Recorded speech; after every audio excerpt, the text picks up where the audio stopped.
ಆತ್ಮೀಯ ಬಂಧುಗಳೇ, ಮಹಾಭಾರತ ಭೀಷ್ಮ ಪರ್ವ. ಇದರಿಂದ ಭೀಷ್ಮರ ಹತ್ತಿರ ಹೋಗಿ ಎಲ್ಲ ರಾಜರು ಮತ್ತು ಕರ್ಣರು ಭೇಟಿಯಾಗುವುದು, ಈ ವಿಚಾರದ ಬಗ್ಗೆ ನಾವು ತಿಳ್ಕೊಳ್ತಾ ಇದ್ವಿ. ಹೋದ ಭಾಗದಲ್ಲಿ ನಾವೇನು ತಿಳ್ಕೊಂಡ್ವಿ? ಭೀಷ್ಮರು ನೀರು ಕುಡಿಬೇಕು ಅನ್ಸುತ್ತೆ.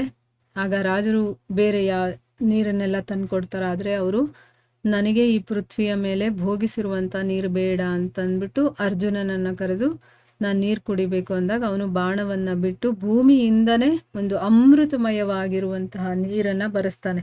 ಅದನ್ನ ನೋಡಿ ಎಲ್ಲರಿಗೂ ಕೂಡ ಆಶ್ಚರ್ಯ ಆಗುತ್ತೆ. ಆಮೇಲೆ ಭೀಷ್ಮರು ಹೇಳ್ತಾರೆ, ನೋಡು, ನಾವು ಯುದ್ಧವನ್ನು ನಿಲ್ಲಿಸ್ಬೇಕು ಅಂತ ಯಾರು, ಸಂಜಯ ಆಗಿರ್ಬೋದು, ನಾನು, ವಿದುರ, ಕೃಷ್ಣ, ಎಲ್ಲರೂ ಕೂಡ ಪ್ರಯತ್ನ ಮಾಡಿದ್ವಿ. ಆದರೆ ದುರ್ಯೋಧನ ನಮ್ಮ ಯಾರ ಮಾತನ್ನು ಕೇಳಲಿಲ್ಲ. ಅವನು ಬುದ್ಧಿ ವಿಪರೀತವಾಗ್ಬಿಟ್ಟಿದೆ, ಪ್ರಜ್ಞೆ ತಪ್ಪಿರೋ ಹಾಗಿರ್ತಾನೆ. ಅವನು ಯಾರ ಮಾತಲ್ಲೂ ಅವನಿಗೆ ವಿಶ್ವಾಸ ಇರೋದಿಲ್ಲ. ಯಾವಾಗಲೂ ಕೂಡ ಶಾಸ್ತ್ರದ ಪ್ರತಿಕೂಲವಾದ ಕೆಲಸಗಳನ್ನೇ ಮಾಡ್ತಾನೆ. ಇದರ ಫಲ ಅವನಿಗೆ ಸಿಕ್ಕೇ ಸಿಗತ್ತೆ.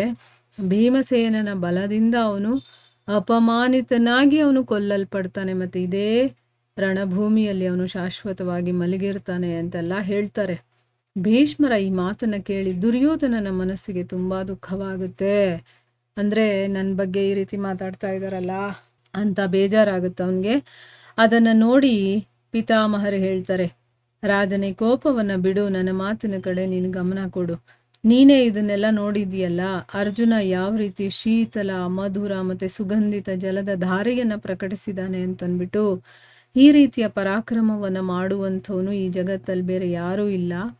ಆಗ್ನೇಯ, ವಾರುಣ, ಸೌಮ್ಯ, ವಾಯವ್ಯ, ವೈಷ್ಣವ, ಐಂದ್ರ, ಪಾಶುಪತ, ಬ್ರಾಹ್ಮ, ಪಾರವೇಷ್ಟ್ಯ, ಪ್ರಾಜಪತ್ಯ, ದಾತ್ರ, ದ್ವಾಷ್ಟ್ರ, ಸಾವಿತ್ರ ಮತ್ತು ವೈವಸ್ವತ ಇತ್ಯಾದಿ ಇಷ್ಟೆಲ್ಲ ಅಸ್ತ್ರಗಳನ್ನು ಈ ಜಗತ್ತಲ್ಲಿ ಅರ್ಜುನ ಅಥವಾ ಭಗವಂತ ಶ್ರೀಕೃಷ್ಣನಿಗೆ ಗೊತ್ತಿರುವಂಥದ್ದು. ಮೂರನೆಯವ್ರಿಗೆ ಯಾರಿಗೂ ಇದ್ರ ಬಗ್ಗೆ ತಿಳುವಳಿಕೆನೂ ಇಲ್ಲ.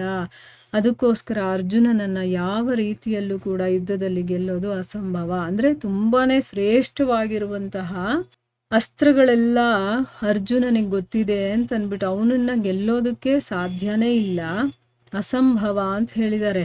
ಇವನ ಎಲ್ಲ ಕೆಲಸಗಳು ಕೂಡ ಅಲೌಕಿಕವಾಗಿರುವಂಥದ್ದು. ಅದಕ್ಕೋಸ್ಕರ ನನ್ನ ಸಲಹೆ ಏನಪ್ಪ ಅಂತಂದರೆ, ನೀನು ಇವರ ಜೊತೆ ಬೇಗ ಸಂಧಿ ಮಾಡ್ಕೋ, ಇಲ್ಲ ಅಂತಂದರೆ ನೀನು ಸೋಲೋದಂತೂ ಗ್ಯಾರಂಟಿ. ಭಗವಂತ ಶ್ರೀಕೃಷ್ಣ ಕೋಪ ಮಾಡ್ಕೊಳ್ಳೋ ಮೊದಲು ಭೀಮ, ಅರ್ಜುನ, ನಕುಲ ಮತ್ತು ಸಹದೇವ ನಿನ್ನ ಸೈನ್ಯದ ಸರ್ವನಾಶ ಮಾಡಿಬಿಡುವ ಮೊದಲು ನೀನು ಪಾಂಡವರ ಜೊತೆ ಮಿತ್ರನಾಗೋದು ಒಳ್ಳೆಯದು ಅಂತ ನಾನು ಅಂದ್ಕೊಂಡಿದ್ದೀನಿ.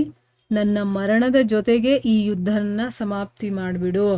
ಈಗ ಹೆಂಗೂ ನಾನು ಸಾಯ್ತಾ ಇದ್ದೀನಿ, ನನ್ನ ಜೊತೆಗೆ ಈ ಯುದ್ಧವೂ ಕೂಡ ಸಮಾಪ್ತಿ ಆಗೋಗ್ಲಿ. ನೀನು ಅವ್ರ ಜೊತೆ ಸಂಧಿ ಮಾಡ್ಕೋ, ಶಾಂತನಾಗ್ಬಿಡು, ನಾನು ಹೇಳೋದನ್ನು ಕೇಳು. ಇದರಲ್ಲಿ ನಿನ್ನ ಮತ್ತು ನಿನ್ನ ಕುಲದ ಕಲ್ಯಾಣವಿದೆ.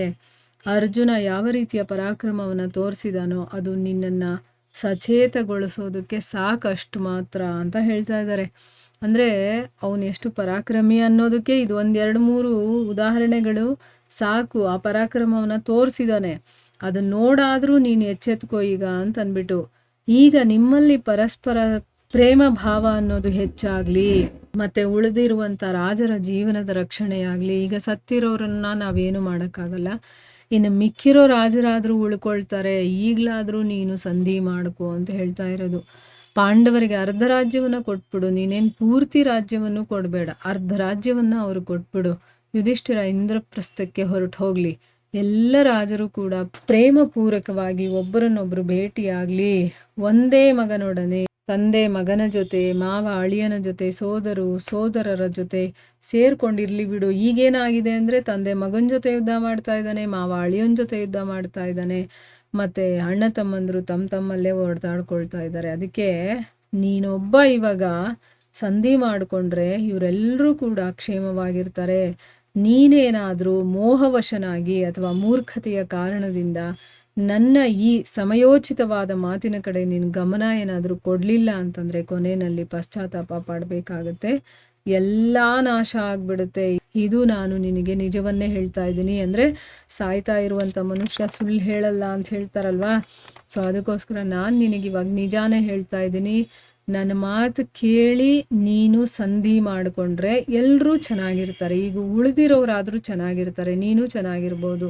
ಅವರಿಗೆ ಪೂರ್ತಿ ರಾಜ್ಯವನ್ನು ಕೊಡಬೇಡ, ಅರ್ಧ ರಾಜ್ಯವನ್ನು ಕೊಡು ಸಾಕು ಅಂತ ಹೇಳ್ತಾನೆ. ಆದರೆ ನೀನೇನಾದರೂ ಇಲ್ಲ ಫುಲ್ಲು ನನಗೇ ಬೇಕು ರಾಜ್ಯ ಅಂತ ಮೋಹಕ್ಕೆ ವಶನಾಗಿ ಮೂರ್ಖತೆಯ ಕಾರಣ ನೀನೇನಾದರೂ ಈಗ ನನ್ನ ಮಾತಿನ ಕಡೆ ಗಮನ ಕೊಡಲಿಲ್ಲ ಅಂತಂದರೆ ಮುಂದೆ ನೀನೇ ಪಶ್ಚಾತ್ತಾಪ ಪಡ್ತೀಯ. ಯಾಕಂದರೆ ಅಷ್ಟರಲ್ಲಿ ಎಲ್ಲವೂ ಕೂಡ ನಾಶವಾಗ್ಬಿಟ್ಟಿರುತ್ತೆ ಅಂತಂದ್ಬಿಟ್ಟು, ಅಂದರೆ ಇದು ನಾಶ ಆಗೋದು ಖಂಡಿತ ಅಂತಂದ್ಬಿಟ್ಟು ಅಲ್ಲಿ ಭೀಷ್ಮರು ಹೇಳ್ತಾ ಇದ್ದಾರೆ. ಆದರೆ ದುರ್ಯೋಧನ ಅದನ್ನು ಕೇಳ್ತಾನೋ ಇಲ್ವೋ ಅನ್ನೋದನ್ನು ನಾವು ಮುಂದಿನ ಭಾಗದಲ್ಲಿ ತಿಳ್ಕೊಳ್ಳೋಣ. ಹರೇ ಕೃಷ್ಣ.